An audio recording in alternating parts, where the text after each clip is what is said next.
Okay, so I'm going to talk to you about national culture and cybersecurity, and I'm going to tell you a little bit about how I got into this. Several years ago, I'm actually cyber by training and less about behavioral science, but it kind of struck me as odd that why do we not consider culture when we group adversaries by country and group within the country and things like that? And I thought, well, if any of you have worked on international teams before, and I get the feeling maybe quite a few of us have, you've probably noticed that we get to the solution to a problem, and we may get there through different paths, but we always end up coming to the same conclusion. And so I thought, well, gee, is it possible that maybe when we're looking at cyber behaviors and cyber events, that maybe there's something to this culture thing? And so something that was called to my attention early on, it was actually after I defended, there's everyone familiar with what is called the WEIRD study? Okay, so for those of you who are not familiar, Western educated, industrialized, rich, developed countries is WEIRD. Turns out that most of our studies in human behavior deal with the students from WEIRD countries. I believe it's something like 90-some% of the subjects that are being used in these studies are from WEIRD countries, and they actually constitute about 12% of the overall population. So as we think about this for a second here, we're thinking, gee, we're talking about cybersecurity, of which the internet is a massive component, and yet we're doing a lot of our studies with students who don't really represent the overall internet population. So that was the first thing that we got, one of the things that keeps me going on this culture kick. Another thing is, with culture in general, we tend to think that we really know what culture is because it's a very common term that we bandy about, but maybe we don't know it as well as we think we do, because if to some people, culture is like visual images or visual things that we understand. For example, we have our current leader of the United States tweeted out on Cinco de Mayo he loves Mexicans and he's eating a taco or something like that. Well, that's not really culture. That's just a symbol of culture. So what we're really trying to get down to, though, is I want to understand what people value. We've had a lot of people talk about motivation, and in this forum, this is great because I actually trust other behavioral scientists to understand motivation. But we also, in cyber, hear people talking about motivation, and they don't know anything about behavioral sciences. They're actually bits and bytes people. I know because I came from that world. And they would say, this group of actors is motivated by money, or they're motivated by ideology, or they're motivated by this, that, and the other. And I thought, you don't even know these people. You don't talk to these people. How could you possibly know what motivates them? In fact, as a parent, I can recall on several occasions when I would ask my daughter when she did something that she shouldn't have done, why she did it, I got the answer, I don't know. And then I started thinking, there are times, sometimes I even do things and I don't know why I did them. So why would I assume that somebody thousands of miles away from me, I know why they did something?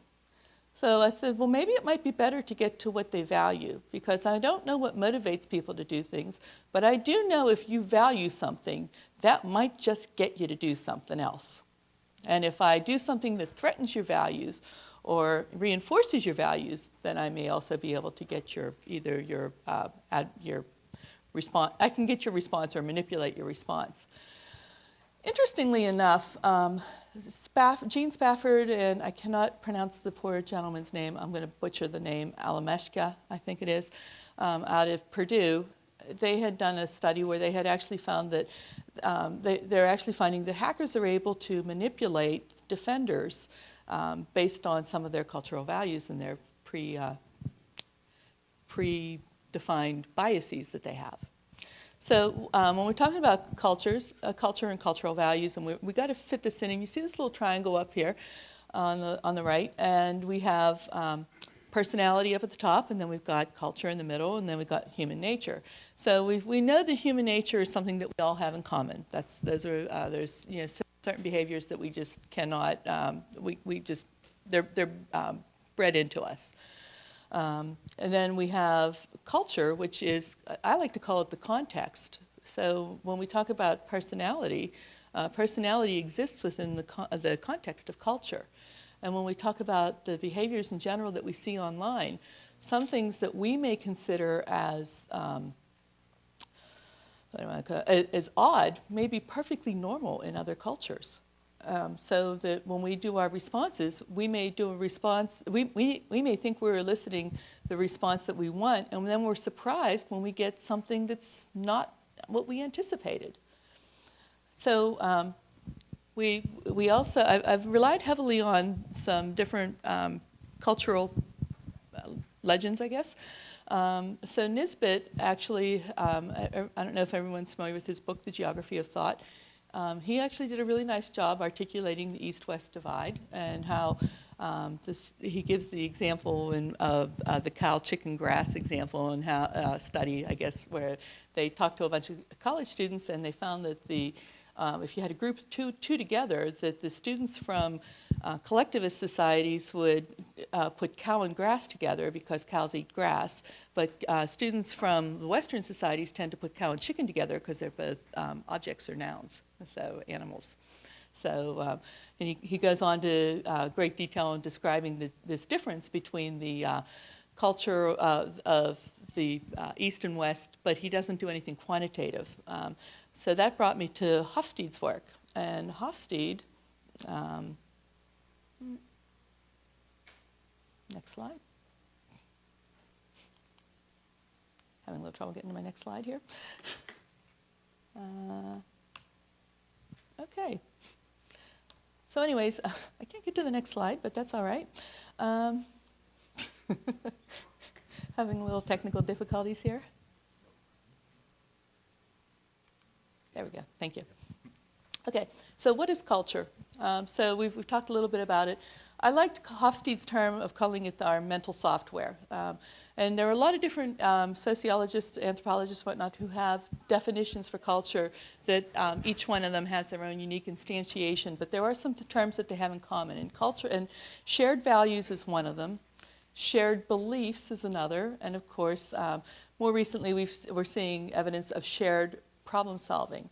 And when we think about what goes on online, what are people doing? They're responding, especially in attack scenarios, even if it's a programmed scenario, there is a notion of problem solving, cognition, all these things that are going on.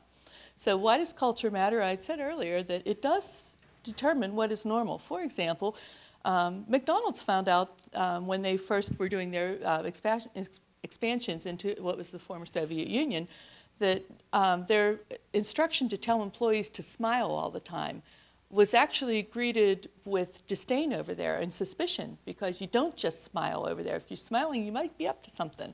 But you know, so we just assume that here we would expect if you smile, you greet someone. That's a very friendly thing. That's what we're doing. Hey, come join my little circle here. So we do actually have this what is normal, and of course because of that, we also can say it shapes our perception. What do we actually? How do we interpret what we see? And of course, we're actually speculating and hoping and trying to show that it predicts responses and actually predicts behaviors in general. So I don't know how many in here are familiar with Hofstede's 6 dimensions of culture? Okay. Interesting, because it's funny, whenever I give this talk about culture and cyber, when I give it in the States, I always have a small smattering of people who are familiar with the 6 dimensions. And I give it over in UK or anywhere in Europe, where the other spots where I give it, everyone's got their hand up and they are familiar with it. So I'm going to try to do this very briefly because I could spend the entire time talking about the 6 dimensions of culture. So. We have 6 dimensions, power distance index, that's the PDI that you'll see referred to. I haven't followed Hofstede's abbreviations on them all exactly. I had to add my own little flair to it. But power distance is one of the ones that he does have. Okay, power distance, how egalitarian is your society? On the low end of his scale, by the way, Hofstede has everybody scored, has close to 100 countries scored, 0 to 100 from surveys that he had done before. And we can talk about his surveys offline because that's a whole nother discussion. Just know that I use the values that I get from Hofstede. They're freely available at his website. And the values have been discussed over and over again. It turns out that his framework is actually the most widely used. So I take as data power distance. I said most egalitarian societies are low scores. For example, Israel and Austria showed up at the very bottom on the scores of 11 and 13. On the high end are very authoritarian societies. So I believe it was Malaysia actually had the highest score. Right up there in the 90s, I believe, is Russia. In the 80, I think, is China. So you get this feeling of where things fall in the continuum. The United States actually falls kind of in the middle there. We like to think of ourselves as a very egalitarian society, but we're not as egalitarian as we might think we are. We have a score of 40. So we actually do have a certain reverence for doing things by the book. But we also recognize that sometimes there are cases where we have to kind of go out on our own and take that risk. So when I shorthand this dimension, there's a lot of different behaviors associated with this dimension. I know that in this forum, I can't really go into it in detail. But when I shorthand it, I always like to say, the people on the low end are the ones who like to beg forgiveness, and the ones on the high end like to ask for permission. So the second dimension, individualism versus collectivism, there's it is just like it implies, and there were very few things that I get to say that in this that we are number one on. But in this one, United States, we are number one on individualism. We have the high score, followed very closely by Australia and United Kingdom. On the very low end, we have Guatemala is the most collectivist. And we have countries like China showing up, and some of the Asian countries showing up a little bit more collectivist. China, I think, is like 20. We used to think of Russia as a very collectivist. We always talked about the collective, the commune, and whatnot. Turns out they're not as collectivist as you might think. They're in the 30s, so they're like barely into that middle range. And then we have other countries that typically end up in the middle there. We have masculine versus feminine. This is what I like to call the misnamed dimension. Because everybody thinks as soon as they hear it, guys go right into this manly men and girly girls, and that's not really what that dimension's about. If you're from a country that's a feminine country, it doesn't mean that the men in your country are effeminate. It means that the men in your country are actually more accepting of women as equals, and your country has less of a distribution of female jobs and male jobs. And we actually see this breakdown of female roles in cybersecurity very well pronounced in the areas that the women typically focus on. And we see it across other fields too. Another key thing to remember about this masculine-feminine divide is it deals a lot with how you deal with conflict. The masculine side will deal directly with it, tends to say, no, you've got to beat it down right away. I'm in charge and I'm showing you that. The feminine side will be more inclined to negotiate. So now just because they're willing to negotiate doesn't always mean they're going to negotiate in good faith, just that that's their first tactic. So then we have our dimension called uncertainty avoidance. So in our high uncertainty avoidance countries, this is how you deal with the new, the unfamiliar. Do you fear it or are you curious about it? And there's actually quite a bit of breakdown of things that can go on in this dimension. I like to say that countries that deal with uncertainty, that are fearful of it, they will go to great extremes to try to control outcomes. They're also the countries that tend to want to, when the students are going through the education system, they teach them that there's only one right answer to a problem. So they tend to be very good at precision. Think about what that means in terms of cyber, right? And some of the attacks that you see. Some attacks are more precise and others are not. So when we talk about the low uncertainty avoidance countries, we're talking about countries, I think Singapore was the lowest on the scale there. And the United States, not surprisingly, is relatively low, not one of the lowest, but definitely on the low end of uncertainty avoidance. That curiosity, we're also taught that there's more than one right answer to some of our questions, and we have to weigh them all on their different merits, and maybe we say that they're situational with things like that. Long-term versus short-term orientation, this is one that it's just like it sounds. Who delays gratification, who's looking at the long, who looks beyond the quarter. who looks into many years in advance and say, well, I'm going to plant this seed now because it's going to pay dividends for me years down the road, sometimes maybe even a generation down the road, if it could go that far. On the other side of it, we're like, nope, I'm going to take my winnings now and I'll figure out what's next. Not surprising, we are relatively short-term oriented. I believe Egypt actually was the shortest-term oriented country, which was a little surprise for me. The country with the highest score in long-term orientation was South Korea. And then our last one, indulgence versus restraint. So this is how open or closed your society is. Sometimes it's called the happy dimension. Think about the people who like to celebrate I'm a big fan of sports, particularly soccer, or U.S. soccer. We call it soccer football over in the other countries, but I like U.S. football too. But anyways, when you look at if you go to some of our sporting events, recently I went to the Ireland versus Mexico game, right?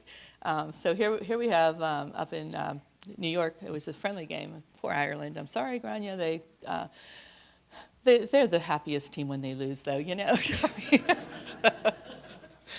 You got to love the Irish fans. So we know how to celebrate at our games. We see our people out there, the guys with the shirts off and the chest painted with whatever, showing how they're into it. So we're at the Ireland game, and the Irish fans, of course, are all celebrating, as one would expect. And then the Mexican fans come, and they just put us all to shame, right? So and not surprisingly, Mexico is actually very, very high on this indulgence. I think they're like the second highest score or something like that. And when we think about, again, when we're talking about attacks, who's going to do it with flair, right? Who's going to do it that it's maybe less noticeable, or just trying to keep it really close to the vest? That's going to be your more restrained behaviors. So that's a quick explanation of Hofstede's data. So I do not advertise that I'm a data scientist, but I do pull data together from a lot of different sources. So that's one source of data that we use on our studies. So again, we're thinking about cyber behavior. So what's all this have to do with cyber, right? And so I'm thinking, well, okay, so we know that when we're online and we're doing things in the cyber environment, that we have to deal with our conscious thoughts and our unconscious thoughts. Our conscious thoughts help drive our cognition, right? But our unconscious thoughts actually provide some of the biases for us that we think this is just logical and it makes sense. And it turns out that that's actually a cultural thing, right? Or it's influenced by other things. So we see that convergence of human nature, culture, and all of that when we go through thoughts, but we don't have the time to break it all out. So for example, as I like to say, the convergence in me is I'm a sucker for a tall, good-looking, redheaded male. I say that, my husband's a redhead, right? So so yes, human nature, I'm attracted to men. Culturally, for whatever reason, I love redheaded men. Good thing for my husband that he's a redhead. So, and then of course we have the personality traits that we also enjoy. So that's just one simple example. When I see something online, what makes me want to click? Something that's going to appeal to my sense of aesthetics. Well, that's also shaped by culture. Culture helps tell me, what do I find attractive? What is good? What is bad? What is clean? What is dirty? What is this? What is that, right? All of this is set for us very early on in culture. And I was talking to Rich earlier, and we were talking about values. Well, guess what? Culture is exactly that. We're trying to pass on our values, and it reproduces itself. In fact, we are unaware of how embedded this is, because we start off in, mom and dad inform our cultural values first on. They teach us right from wrong, our basic skills. And then what do? We let Junior out in the yard to go play with the kids in the neighborhood. Well, neighborhood, you're already with a group that's pretty similar. So cultural values get reinforced again. Then you go send them to school, and guess what? Gets reinforced through education. Come out in the workforce, reinforced at work. And, you probably meet someone and marry someone, and guess what? Have a kid, and the cycle continues. So cultural values tend to endure. So when we think about now what does this mean for cyber, well, we can start maybe grouping by culture. We have also found that studies, I think one of the early ones that I looked at was work by Dr. Dominic Gus, And Gus and Dorner have done some studies where they've looked at how people actually perceive the problem, they organize their problems, and actually come up with their viable solutions. Again, culturally influenced. There are differences. So why do we do this? Well, hybrid warfare, everybody familiar with the term hybrid warfare? Okay, I don't see too many people nodding their heads, okay. Hybrid warfare is actually a relatively new term. We tend to think of warfare in the West here in terms of our technologies and how we use our technologies, and we think in terms of guns and planes and ships and things like that. Well, it turns out hybrid warfare actually crosses all of our boundaries, and it is a way of being able to penetrate enemies, and it's all through non-traditional means. So I don't have to drop a bomb. I might be able to send a fake news story. The other thing, though, is that in hybrid warfare, in addition to there being no boundaries, one of the goals is to take your adversary's strengths and use them against the adversary, against themselves. And our adversaries have said that they know that in the West, we are very good technically. We understand technology, we know how to use it, so why not use our strength against us? Why not use our technologies against us? So this makes it even more relevant that we understand how our biases and how our thoughts can get into the mix and can cause us problems. So why am I looking at national cultural values? Well, first of all, Hofstede's work does make this easy. But the other thing is many of the actors that we have to face are what we call nation-state actors, which means they are funded by their country. They've gone through their country's education systems, so the likelihood of them having the same cultural values is very high. They're trained through the national institutions. We said earlier, we group TTPs by actors, but we don't really have a framework for that data. And we have people that say, I just want to have this big index that I can say, okay, I saw APT 28, they're from Russia, and therefore they're interested in A, B, and C. We'd be better if we could look at them and say, we saw APT 28, yes, they are indeed from Russia. This is what's really important to them. This is what is maybe less important to them. This is how I'm going to, if I wanted to do something to retaliate, this is where I can get the most effect. If I wanted to defend myself, I'd say, well, if this is what's most important to them, this is what I should take care of first. So why not? So that's part of what we're doing. And then I mentioned I have multiple data sets here. So the other thing is we have the ability to see what the attackers are telling us. So we're working with a set of data. We call it the Zone H archives, which I'll have some examples of it. So the Zone H archives are actually all of the defacements that have been reported globally. And they have a really nice, they have a structured and an unstructured piece to the data. I happen to have the fell off the back of the truck version of the data. So I have 13 million records, but ARL being, being the good people that they are, they actually purchased it. So they're going to, they're making it available to researchers for study. This data is a treasure trove because it's all these defacements. It has the messaging. So we're getting what people are telling us. It has the victims. It has a lot of other information I'll get to in a minute here. So far, from other studies that I've done collectively, I've had a little help. I won't deny it. That my help has asked to remain anonymous, except for Bill Halleck at University of Warwick, who's happy to let me use his name. But they have actually, collectively, we've identified over 1,100 actors that we have come up with, and we only identify them to their country. We have, within this data set of the 13 plus million records, I imagine now it's probably more like 15 million now that we got the legal copy. We had a group that I call my self-identifieds, sometimes I call them my selfies, and that's 466,220 clean records. When I say clean, that means that I stand by how I've grouped this. And the self-identifieds might be group claims that they are the Syrian Electronic Army. Well, we'll go and see if they actually are the Syrian Electronic Army from just from the messaging, from other data sources like their their other online presences, points of presence online. And then we will say, okay, after we've looked at the site that was defaced, and if it was Syrian Electronic Army that actually reported it, and it is consistent with everything else Syrian Electronic Army has done, then we say, okay, we'll call this record Syria. So we have those, the 466,000, and we actually started looking at like how hackers pick their names. There was a recent study on even like the naming on that. On the self-identifieds, it turned out that there were even groups of actors that had certain cultural preferences. And yet, we actually know that there's other things that we don't know about how they choose their names, because I only speak English. I'm atrocious at Spanish, and that's the only other language I can kind of take a stab at working on. But linguistically, we've noticed that there seems to be certain things that appear based on culture, or based on the country, when they're choosing even their names.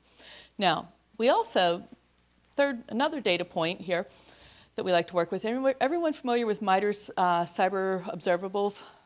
You probably are, Chris, right? Yeah. Okay, so MITRE, okay, someone over here raised their hand too. MITRE, who we all know for their common vulnerabilities and exploitation, CWE, CV, right? They had thousands of different attacks, and they said, well, let's group these together by the similar attack type, I'll say years. And so KPEC was actually what fell out of that. So it took like these thousands of different types of attacks and grouped them into about 20-some different groupings. I think it's 25 or 29, I'm not sure what the number is. So I said, when we look at the attack vectors that these people are using, we will see which ones are compliant with KPEC. So when I did that, we ended up down with 260,815 filtered clean records for that, okay? So what's an example of some of these records? So here, this is one that was attributed to Iran. There's a timestamp of when the actual report came in and when it was validated. And then we have this group here, the reporting group. And we had to make sure that the reporting group is actually the group that did it. So in this case, Team 007, Persian Diffuse Hacking Team. Well, Persian, of course, was one of the keywords that we searched on for Iran. So we would say, okay, we could go ahead and assign this one to Iran. Then we see here who it was. So it was a .com. That's the actual victim site. And it gives the IP address of the victim site. And, of course, it tells you the operating system, the server, why they did it. So in this case, it was just for fun. How they did it, SQL injection. And then it sends you to this link here, defaced. That's actually the Zone H mirror site. And then they tell you if it's a regular defacement or if it's a mass defacement, if it's published or not, and whether it's the home page or not. So all these other things. This next to the last number, this 1650, that is the unique identifier in the file there. So if you want to actually do a search, that's what you might want to search on. And then this final field, United States. What that's telling you is actually where the server is physically housed. So you can, when you're doing some of your studies, you can say, oh, I can see if the if the victim site, the domain and the IP address are actually in the United States. And if they are in the United States, then it probably is a US entity. But a lot of times you'll see a domain that shows up with a country code at the end there, and you'll see United States. So that indicates that this entity is operating in the cloud, and the attackers attacked a cloud site. So somebody commented earlier, we see only negative, sad, harsh images in the talks yesterday. So I just wanted to show you, there's a happy hacker too, okay, Turkey. Turkey's got our little BSD demon. I love the BSD demon. So anyways, they're actually going ahead to, they're actually advocating for FreeBSD Linux and different, and I'm sure there's some symbolism with the green sneakers, but I don't know what it is. Here we have the Serbians are upset with the Turks. Turned out in this set of data, the Turks are actually the most busiest, and they are very, very good at password sniffing. And it was funny because I was up at Rensselaer recently, and the head of their cybersecurity group is from Turkey, and he said, yep, my password was stolen when I was over there, and I took every precaution. So they just have that down really well. That's one of their preferred vectors. Okay, so anyways, here's the Serbs getting upset with the Turks, and they're vowing revenge, and they're going to destroy 400 or more Turkish sites if they don't stop this. Yes.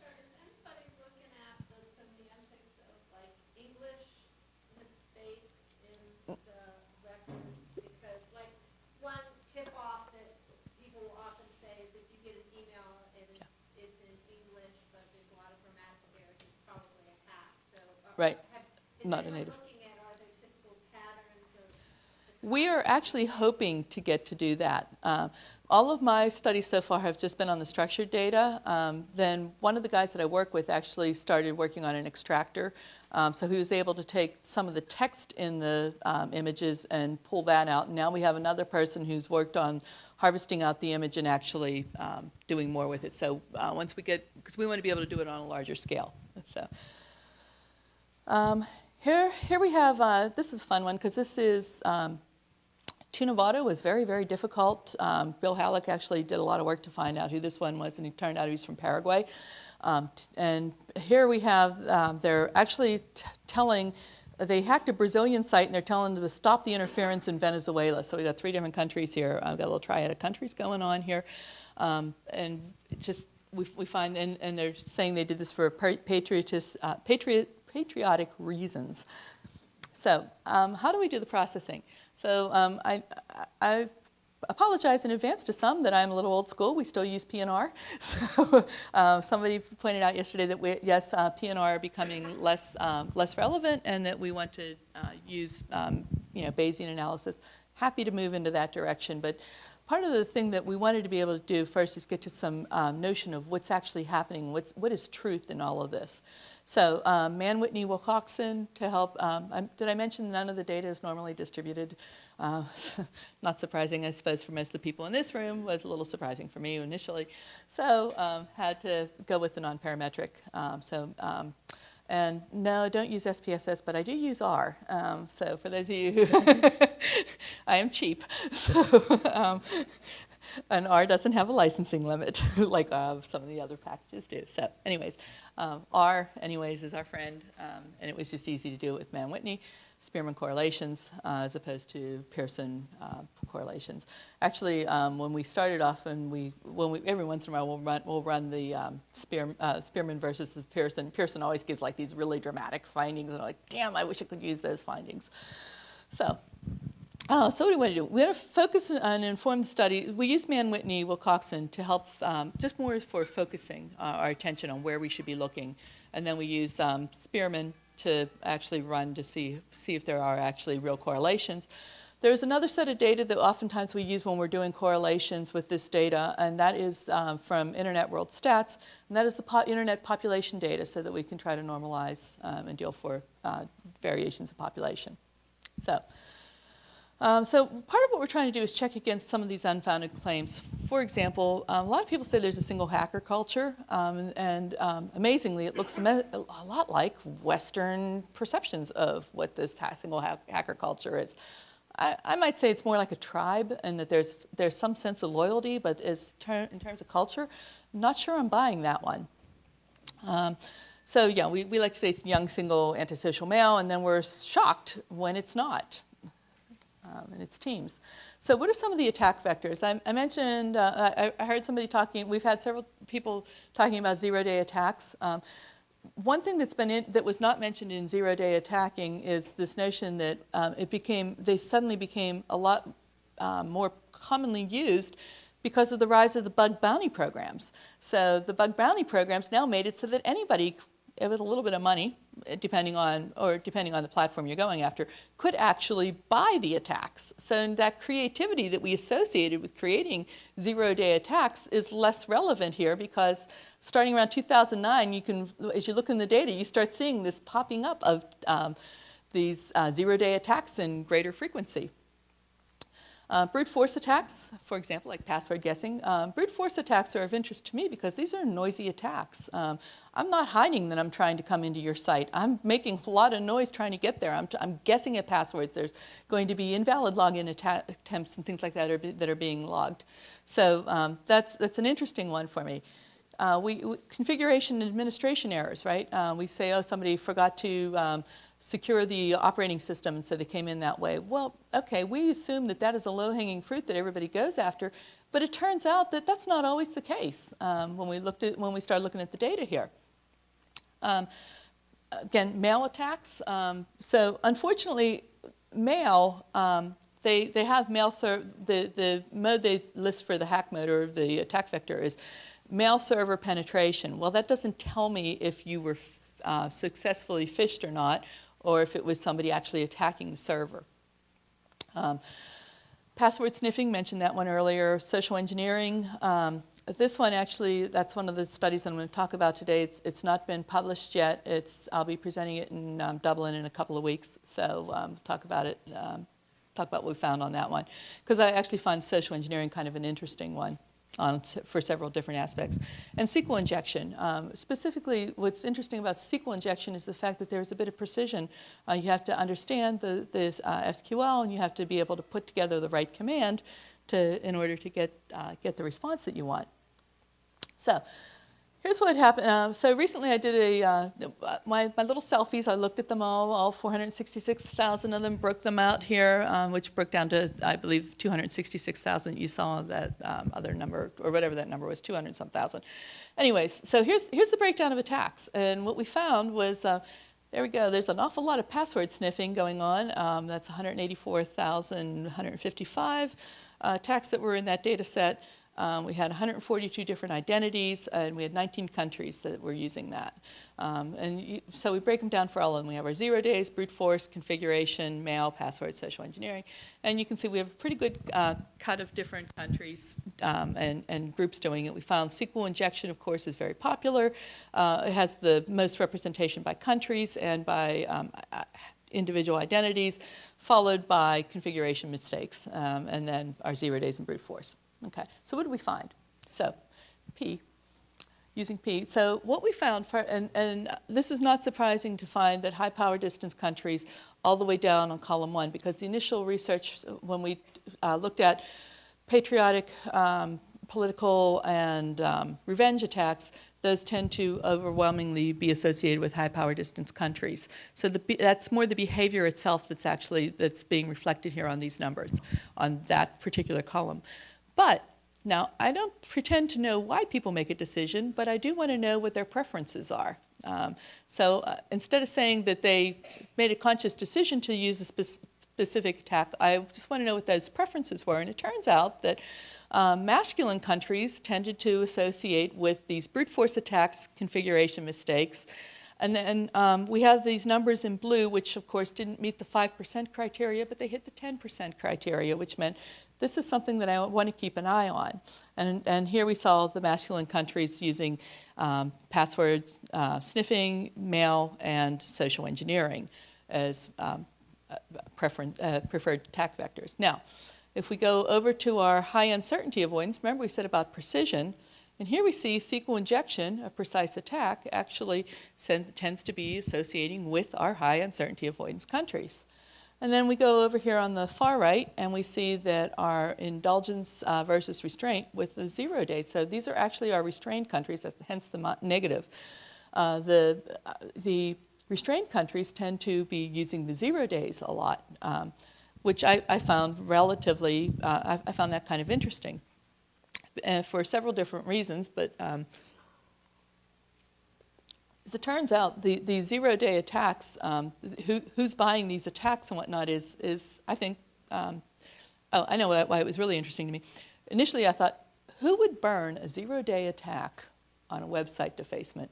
Because to us, we are like, that's not an exciting attack. If I'm going to burn an 0 day, I'm going to do some good malware on a server that I can actually get good access to, right? Like where I can get good information, all your accounts and things like that.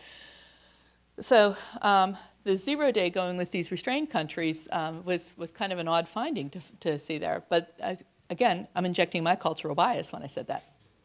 So social engineering attacks. Here again, we found the restrained countries seem to be to have that in their arsenal, that they like to do that. And then, of course, we have our SQL injectors also showing a little bit of restraint. So the study that's coming out in a couple of weeks is the social engineering victims.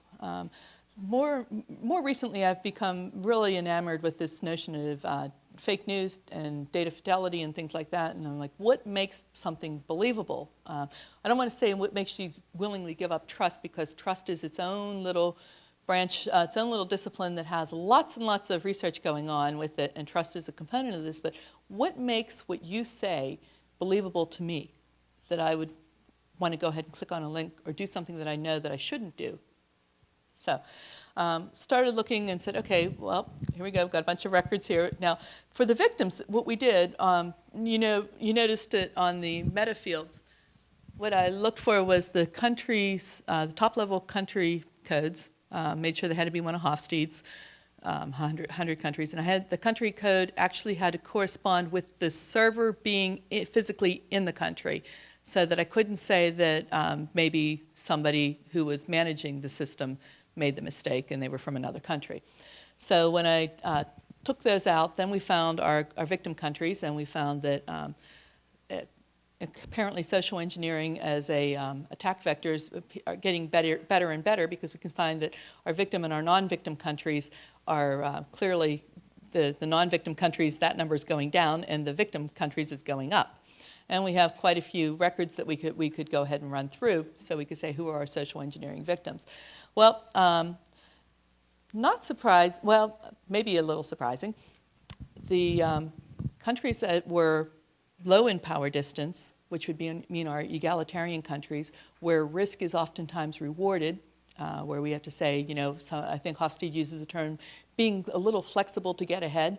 So these were the ones that tended to be more likely to be victims. And on our individualism versus collectivism, we're seeing that our collectivist countries were the ones that were actually becoming, our individual countries were more likely to be victims. And we also see that consistently we have this long-term orientation. So long-term orientation being, perhaps maybe I felt like I should go ahead and explore this because I might need this later.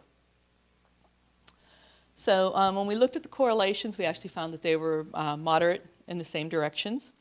I just realized that I'm probably running a little bit over my allotted time slot here.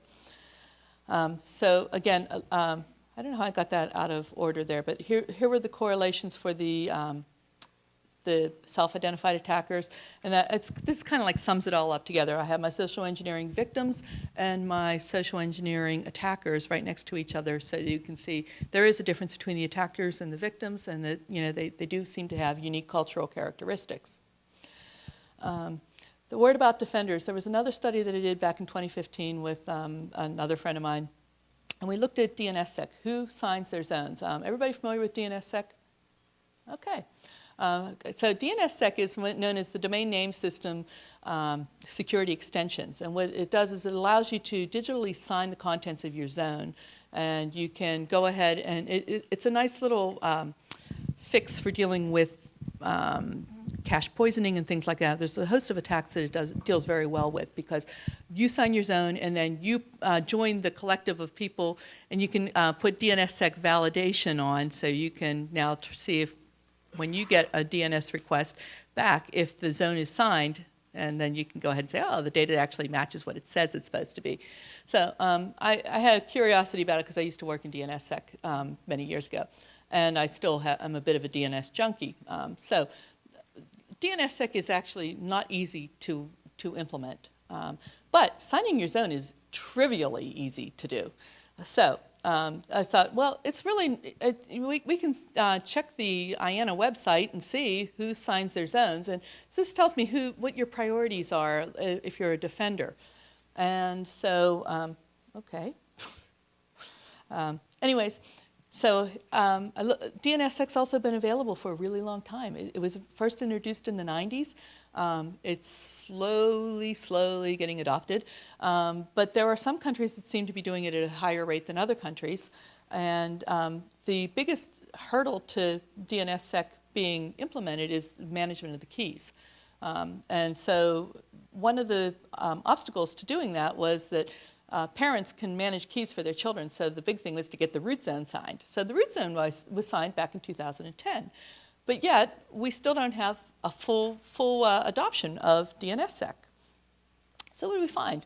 Well, it turns out that our low power distance countries, and who tended to be individualist and tended to be long-term oriented, were the ones that were signing their zones at a greater frequency than their counterparts who were the more authoritarian, collectivist, short-term oriented. So because I know I've gone a little over, and I apologize for that, I just want to leave you with this thought by Hofstede himself, the dominance of technology over culture is an illusion. Software of the machines may be globalized, but the software of the minds that uses them is not. And I think that's pretty relevant because we're all here as looking at this from the behavioral aspect, and I'm just trying to find good ways to marry the technical with the behavioral. So thank you for your time, and if anyone has any questions.